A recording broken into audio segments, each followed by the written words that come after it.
सहजता में है, सरलता में है। इंटीग्रेटेड बायोडायवर्सिटी का मतलब क्या है? इंटीग्रेटेड बायोडायवर्सिटी का मतलब है कि ये जो पूरा ब्रह्मांड है, ये जो पूरा प्लैनेट है, इस प्लैनेट पर फोना फ्लोरा जो भी जीव है वो कैसे एक समग्रता में, एक सातत्य में जीता है। आप देखें कि आप कैसे बने। आपके 2 हाथ हैं, 2 पैर हैं, एक सिर है। आप तक आने में कितनी लंबी यात्रा हुई।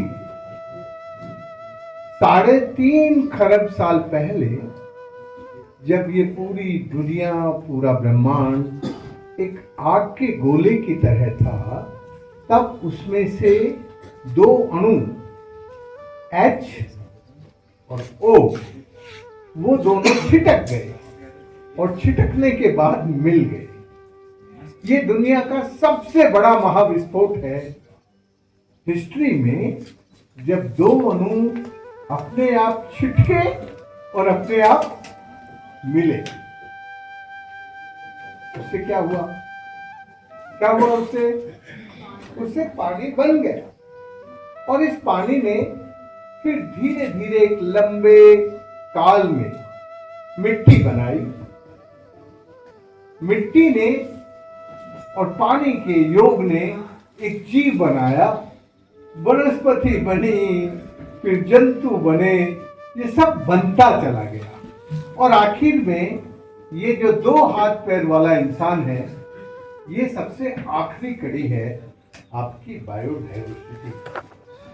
इंटीग्रेटेड बायोडायवर्सिटी में यदि आपको ठीक से मूव करना है, उसको थोड़ा ठीक से जानना है, तो फिर जीवन की शुरुआत से लेके ये जो कॉम्प्लिकेटेड लाइफ है, ये जो जटिल जीवन है, इंसानी जीवन, इस जीवन तक की यात्रा को समझना जरूरी है। मुझे लगता है कि आप ये समझ सकते हैं, आसानी से जान सकते हैं, लेकिन इस इंटीग्रेटेड बायोडायवर्सिटी का इन्वायरमेंट के साथ क्या रिश्ता है? नारायण भी बताओ, नारायण क्या होता है? जितना हमारे जीवन में इंपॉर्टेंट सम्मानजनक भगवान है, उतना ही सम्मानजनक शब्द नारायण है। तो मैं आपकी प्रिंसिपल प्राचार्य की इजाजत से तुम्हें एक मंत्र बता रहा हूं, जिस मंत्र के कारण ये देश दुनिया को सिखाने के लायक था। वो मंत्र क्या है? नीर, नारी, नदी। नदी, नदी क्यों? जननी है चल।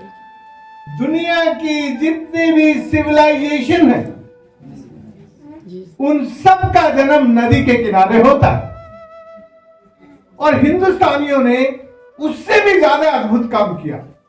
जहां भी किसी नदी का उद्गम होता है, वहां पर एक ऐसे संत को बैठाना जो नदी के बाल्यकाल को संरक्षित कर सके, पोषित कर सके और उसमें कुछ बिगाड़ ना हो।